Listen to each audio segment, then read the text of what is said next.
Pop, why stop talking about wide receivers? That's our next. I thought you were gonna do the whole next segment. I was getting a little antsy there. No, I'm about ready to jump into it. Why stop Awesome. talking about wide receivers? Guys, it's that time of the year. Position rankings, PFF, wide receivers. Let's get into it. We're going to go up until a certain number. I'm not going to spoil what number, but we're going to go up until the number that our boy Terry McLaurin is sitting at. All right? And we're going to have a discussion about how we feel about that. I got a feeling me and Pop are going to disagree. We're going to get into it. Oh no. Don't tell me. Let's get it started. Let's go number 1 through 5. Number 1, Justin Jefferson. 2, Tyreek Hill. 3, Jamar Chase. 4, CeeDee Lamb. 5, A.J. Brown. Any disagreement in this top 5? How do we feel about this top 5, Pop? No disagreement about the top 5. The only thing that I would do differently there is I'd move J.J. Brown up the list. He was dominant and arguably when he was hot, which was for several weeks in a row. 6 weeks, season. yeah. He 6 could weeks not over be 100 stopped. yards. Yep. So I would make him number 2 personally. I'd creep him up there just behind Justin Jefferson. But you're splitting hairs. I think this is clearly, it just happens to be a top 5, but I think this is clearly tier 1 of wide receivers in the NFL. I don't know that I'd creep anyone else into that tier 1 group, in my opinion. I Great agree. players. I personally Hurts to have CeeDee Lamb there, but I got to give credit where credit's due. I am with you in that I probably bumped Jamar Chase down to number 5, and I would probably tie A.J. Brown and CeeDee Lamb at that number 3 spot. I'm with you there. I think personally you got to see Jamar Chase stay healthy. And if you look at the Eagles' success last season, they were at their best when they were feeding A.J. Brown. Yeah. When they stopped throwing the ball to A.J. Brown, there's almost a direct correlation to when that team started falling apart. So got to stick there. And some news to tie this in: Justin Jefferson signs a massive deal. Reset the wide receiver market. Well deserved, highest paid player other than a quarterback in the league. So they locked in their guy. Minnesota finally locked in their guy. So hopefully he's got a quarterback that can throw to him. I sound like young kid that doesn't know the game, but that guy is literally on pace to be the best wide receiver to ever play the position. By every statistical metric, if you look at his age and you look at the numbers, he is on pace to be the greatest of all time. I don't understand why we don't talk about it as much. He is just watch a Vikings game. Like anybody who doesn't even watch football, you watch that guy and you go, who is that Jefferson kid? He's got something. He is unbelievable. And consistent, right? Week after week. And definitely deserves to be in that top spot. I actually love the fact that he signed that second deal, and he's staying in Minnesota. We tend to see wide receivers move around. CeeDee Lamb could be on the move. So I love the fact that he signed that second deal and he's going to be a, core guy there in Minnesota. We've both had him on our fantasy teams. He's a guy that when he goes 7 for 85 and a touchdown, you go, what the hell happened today? His injury killed me last year. My team disintegrated. My team disintegrated once he got hurt. He was the glue, man. Yeah. All right, let's go through number 6 to 10 here. We got Devontae Adams at number 6, Amon-Ra St. Brown at number 7, Brandon Ayuk number 8, Cooper Kupp number 9, Deebo Samuel number 10. This is where it starts to get interesting. What do you think here, Pop? Yeah, the biggest question mark of this list, not because, and I think you could take what you just said, and I think you said similar things about Devontae Adams a couple of years ago, and that's not a dig. It was well-deserved. He was a hell of a player when he was in Green Bay. Hasn't been so good since, he got to the Raiders. It's another be careful what you ask for. We talked about this with regards to Kirk Cousins, man. That free agency market, and you go somewhere for the money. I know he was trying to get back closer to home, so you give him credit for that. Wanted to get with Derek Carr. I think the Rodgers situation. How many good years? He's 31. How many good years did he have left? And it bothers me that he's getting some credit that some other guys on this list aren't getting. We'll save that for later because of past performances much more so than recent performances. So he's the one I kind of got a bit of a question mark, but the rest, they're all great players. For sure. I can't argue too much with this top 10, honestly. Yeah, I'm with you. I mean, if we're talking like, one route, put a wide receiver out there, he's got to get open for a touchdown. Of course, Devontae, you'd put him up with anybody in the league, right? But I've got St. Brown ahead of him at this point in his career for sure. I think St. Brown's the best out of that group. Cooper Cup had an injury last year, and with a guy like him that's very agile, very quick in short spaces, when you get those soft tissue injuries, they can be very nagging. He's also going to be 31, so who knows with Cooper Cup? Maybe it's kind of the beginning of the end for him, but that's a guy who's as good as anybody at the position. Just got Brandon to stay Ayuk, healthy. I love this rating for Brandon Ayuk. I think it's right about where he should be, but yeah, I mean this is where the drop off kind of happens. I think this is a clear bump from that first group in my opinion. But I think if anybody can hang out next to those first guys, it's Amon Ra for me out of this group. But let's move on here. This is a guy I think is way too low, and that's Stephon Diggs. I think Stephon Diggs has But you're going to been go one of the 11 through best 18. receivers. We're not going to I go am. one by one. All right. I am, but I think it's way too low at 11, Stephon Diggs. I don't have a Pop, problem with it. so antsy on the trigger finger there. I got it. We went over this. Stephon Diggs at 11, way too low. DJ Moore, number 12. Puka Nakua, number 13. Garrett Wilson, number 14. Nico Collins, 15. Devonta Smith, 16. DeAndre Hopkins, 17. And then our boy Terry McLaurin at number 18. Wah, This wah, is wah, where we wah. this is where we stop. So, guys, I mean, Pop, what do we think about this? Where do you have you set the table for how do you want to react to this? You want to talk about the other receivers first? You want to talk about Terry McLaurin? Where do you want to go here? Well, I mean, I want to talk Terry first because I don't really care that much about the other guys. There are a couple names on this list ahead of Terry that just to me make zero sense. I mean, Puka Nakua is a good story last year. Great, came out of nowhere Don't and had say a it. good year. But you were going to rank him ahead of Terry McLaurin? Are you justifying that? Like, are you going to argue that's a good call? That's ridiculous. That's absolutely ridiculous. And, I think DJ Moore, Stephon Diggs, you could make that argument all day long. Garrett Wilson, has he really proven it? Or is it just potential? I think what hurts Terry, and, without getting into arguing where he should be on the list, I think it should be 10 to 12. I'm just going to say that. I think it should be 10 to 12. But I just think people don't. One, he's been hurt by playing for 1,000 quarterbacks. And, the situation last year still went over 1,000 yards. It's amazing what he's been able to accomplish with the quarterback play that he's had and the offensive coordinators that he's played for. I think absolutely incredible. He hasn't had a good offensive coordinator since Jay Gruden, and he's still putting up 1,000-yard seasons. I think the thing that, he's the classic guy. To me, Terry really, the big comparison for me is like an Art Monk. Maybe not great at any one thing. He's not the fastest guy, but he's leading the league in contested catches. Just fantastic when it comes to that. So he can do the contested catches. He's got plenty of speed to get deep. How often do we see him running open deep? But just the quarterbacks can't hit him. He can be across the middle. He could play in the slot if you wanted him to.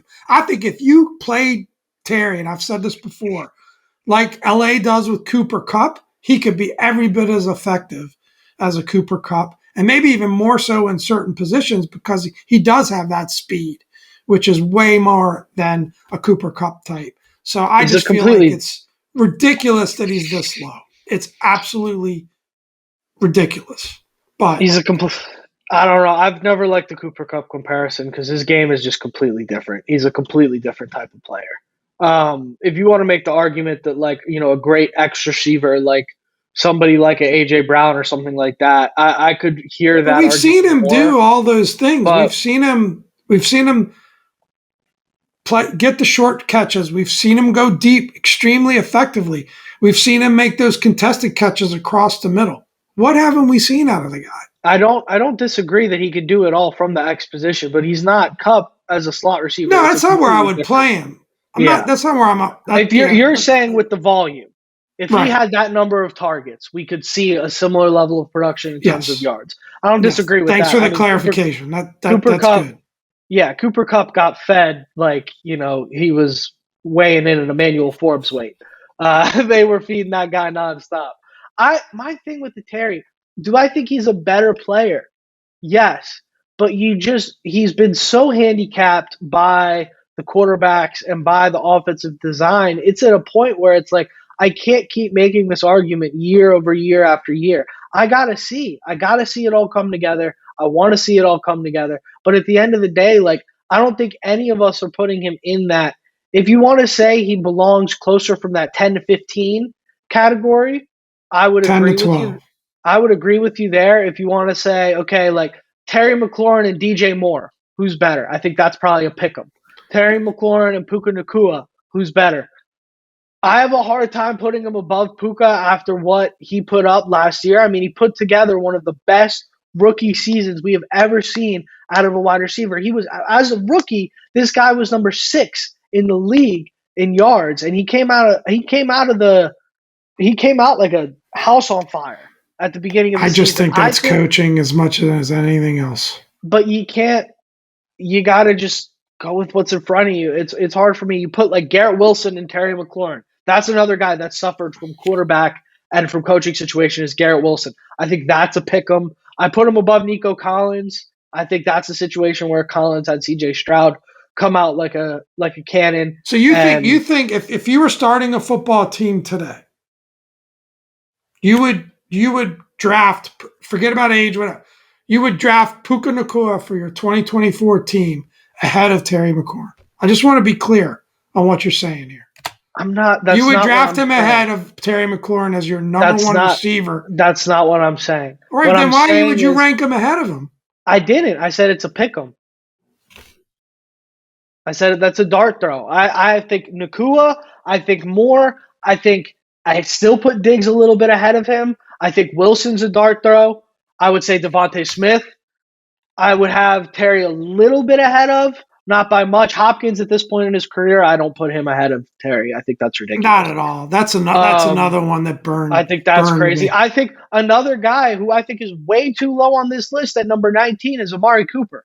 I think Mike Amari Evans Cooper and and Amari Cooper at 19 and yeah, 20. Especially I think Mike Evans at 20 is got I that. I'd have a beef about that. I said this the other day. I have decided with Travis Kelce and with Mike Evans, I'm just going to be 1 year too late on the fall off. I'm not predicting the fall off for That's a Mike good. I Evans. like that. I'm just going to continue to predict that Mike Evans is going to go out there and get 1,200 yards and 10 touchdowns, and I'll be the fall off. I'll get burnt on Mike Evans. I'm going to be 1 year too late on that. But yeah, I do think Terry kind of belongs in that middle class of Garrett Wilson, Mike Evans, Amari Cooper, DJ Moore. I think he's right in that group. I think when you give him, if we see him get 10 targets a game this year and Jaden Daniels explodes, I would not be at all surprised if he's at number 5 on our wide receiver rankings next year, number 8 on our wide receiver rankings next year. That wouldn't surprise me. But I have to see it. Well, I would love to see it. I mean, I'll give Diggs, I get more, but I think he's right after that. I think he's right after Diggs and Moore in that top Yeah. group. So I said 10 to 12, maybe 13. But, I think it'd be interesting. And maybe the only other thing of note is you got Marvin Harrison Jr. at 21 and Malik Neighbors at 25. I'm cool with that because they haven't proven anything yet in the NFL level. But it's going to be interesting to see where they fall next year because those are two really exciting rookies that I think we're going to see really dominate. So they could steal a spot from Terry. Who knows? But yeah, I get tired of things like Stephon Diggs every year being like a top 10-ish guy when he's been inconsistent, and even the respect that's given to Devontae Adams. Great player, no question about it. Maybe he's hurt more by where he is than his actual play. But if we're going to dig Terry for the fact that he's played with bad teams, why are these other guys getting respect for kind of being inconsistent in their results and their performance too? That just bugs me a little bit. But I kind of get it. But I do get it. At the end of the day, this organization, this team has just not been good. And it's hard for a player to overcome and crack through that from a national scale. And, there's only so much can be done there. But I hope he proves me right. And we're seeing a very different ranking from him next year. And he earns that third contract with the Commanders. 100%. I love Terry. At the end of the day, the reason there's that dissonance with a Terry and a Stephon and a Terry and a Devonta, at some point, those guys produce at elite best in the NFL level. Reality of it is, Terry, although if Terry was in Green Bay with prime Aaron Rodgers, you could say he would have been able to do what Devontae Adams did. I don't know about that, but I think he would have had an amazing season. If Terry was in Buffalo with prime Josh Allen, maybe I'm sure Terry produces way better than he's ever produced here. 100%. But you just haven't seen it. So it's How do we hard feel about not one Raven on this list? Who's playing for the Ravens? Don't they have that kid Flowers? Yeah, I mean, I don't have him above any of these wide receivers. Not to be top 32? Maybe all time, but Jalen Waddle at number 23 behind Marvin Harrison Jr., who hasn't played a snap at number 21. I think that's obscene. That's ridiculous. I think Jalen Waddle's the top 15. The only knock you could put on Jalen Waddle is his health and the fact that he has Tyreek Hill on the other side of the field. Otherwise, the kid's sensational. Let's get into this Commanders receiver. This is a ton of fun, by the way, this topic. But let's get into this Commanders receiver group. And there are other guys. We've talked enough about Terry. But what do we expect out of the other guys in the group? And I think there's one in particular that we want to have a little bit of a deeper conversation on. Yeah, so if you read the tea leaves, right, Jahan Dotson, I want to get right into it. Luke McCaffrey, question mark, right? We don't know. I think Luke McCaffrey is going to be very good. I think we like what we see so far. I think he could have a Jahan Dotson rookie year-esque season in this offense. I think that's his ceiling. I don't think he's going to get there, but that's his ceiling. I think if you see something along the lines of like 750 yards and 3 touchdowns from Luke McCaffrey, I think you're very excited, right? Zacchaeus, whatever, De'Ami Brown, whatever, Jamison Crowder, he'll probably be returning kicks and punts. Solid. Cool, right? Like there's some UDFA guys. I didn't list everybody that might make some noise, but UDFAs are UDFAs typically. Yeah. But Jahan Dotson, right? If you read the tea leaves, the number 8 wide receiver on that list was Brandon Ayuk, right? He was available. We had draft capital out the wazoo. Now, who knows if San Francisco really wants to move him or not? But bottom line is, he hasn't been signed to an extension yet. We have the money. We have the draft capital. We have the ties with Adam Peters. We don't make the move to go get him. T. Higgins, who I think is a guy that's been criminally underrated as a wide receiver. He's been available. Again, we don't know, but available. Going to test the market going in to free agency here. We don't make a move for him, right? There have been free agent options at wide receiver that we don't make the move to go get. We were not aggressive attacking that wide receiver position, even right? Guys on the last year of their deal, like an Ayuk, like do you make a play for somebody like that? Like, we were not aggressive in attacking at wide receiver this offseason. Very passive. Not at all, right? And then you have Jahan Dotson, and when you look at what happened with him last year, just in his drop off of targets and how good he was. Remember how good he was in the preseason? And all the buzz around him going into the year next year of Jahan is ready to take this thing to the stratosphere. And I don't know if he ate Eric Bieniemy's lunch out of the fridge one day at training camp. I don't know if he, texted Terry making fun of EB and he accidentally copied EB on the text. I don't know what happened. But Bieniemy just seemed to have an agenda against Jahan Dotson last year. Dotson wasn't getting targets. He wasn't getting catches. Obviously, that wasn't a mesh there. And then you see the drops, right? You see the fall off there. It just becomes his confidence was shot. But then you see some of those games that you saw. I think he had a great game against the Eagles, was it? Late in the year from Jahan. You saw some big performances from him. But the talent is undeniably still there. Do we see it come back? What do you think, Pop? I think Ron Rivera was more likely brown bagger lunch guy, probably had a Yeah, nice yeah, little yeah. thing Egg packed. salad He sandwich would have made got by pissed. Yeah, Stephanie. he would have got Yeah. pissed. Yeah, I think you're right. Like, I get a vibe for the reasons that you said, and that we weren't aggressive at the receiver group. One, I think this staff is being patient. You see it. We've seen it on offensive line. We've seen it at maybe receiver, where they're not feeling the need to try to get overly aggressive and overspend. Um, but yeah, when you read when you read that group of names, that's why I had Dotson as the most important player other than Jaden Daniels, because it's not overwhelming. You get past Jahan and you look at that group and you go, my goodness, this is kind of, you never know that someone might step up. Does a Luke McCaffrey have a Pakua, did I say that right, type Puka Al Nakua. Nakua? I combined the two, the Yeah. first and the last. Does he have a Nakua type rookie year? You never know. He could. It's not likely because those don't come along very often.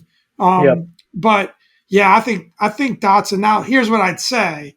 I think obviously Adam Peters and that offensive coaching staff like Dotson and McLaurin. I think they like them. I think they think that these guys are what we think they should have been last season or the year before. I'm rooting for Dotson. I love the kid. I feel like he is a little bit undersized.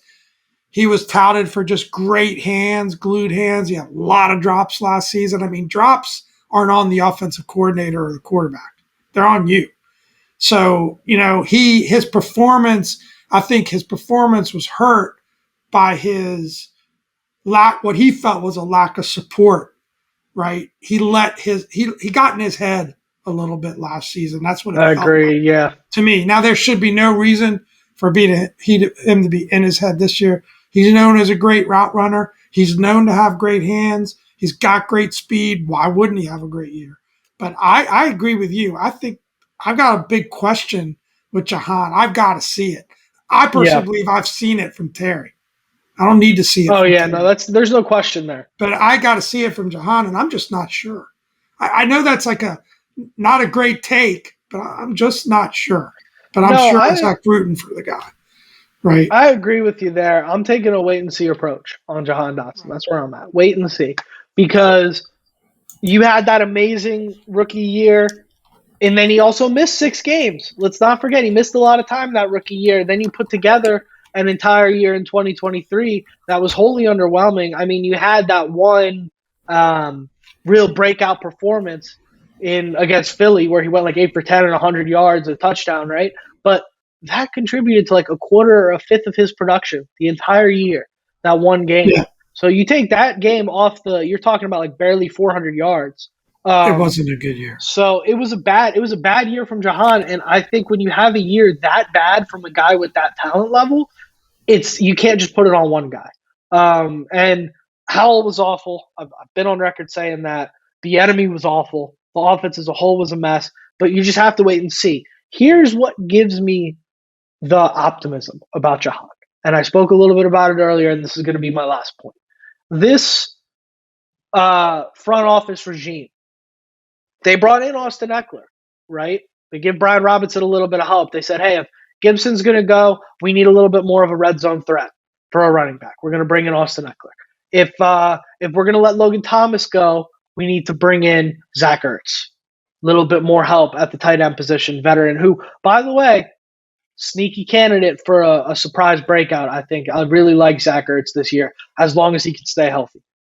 But then you see Curtis Samuel, who, like it or not, was you can make an argument was one of the better receivers, maybe the best receiver some games last year on the field. Terry wasn't getting looks. Curtis was.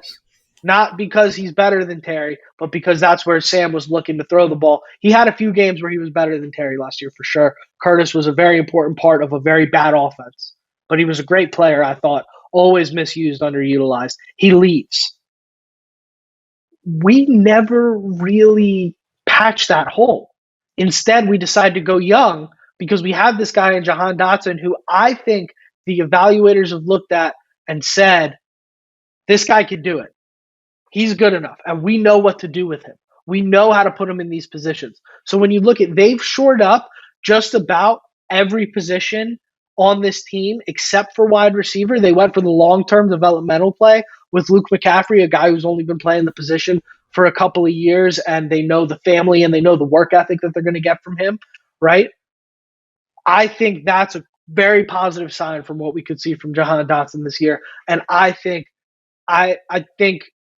you might be worth betting the over on what a lot of the prop lines are going to I be for hope him so. this year because I think there's going to be a lot of value there. I think they'll probably be pretty low. I think it might be worth taking the over. I hope you're right. That's all I got for you on my Jahan Dotson soliloquy there. I hope I'm right. You are going to have to wait and see. But if things go right here, it's going to be because Jahan Dotson really takes that next step. That's going to be Yeah. a big point. Yeah. What do you say we wrap this thing up, Pop? Son, can I say something real quick? Uh-huh. Summertime, man. Give that beer a little trim.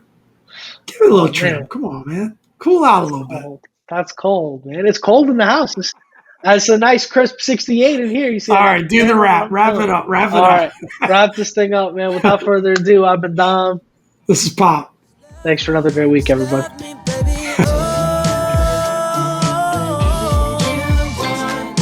I'm on your chain, can't come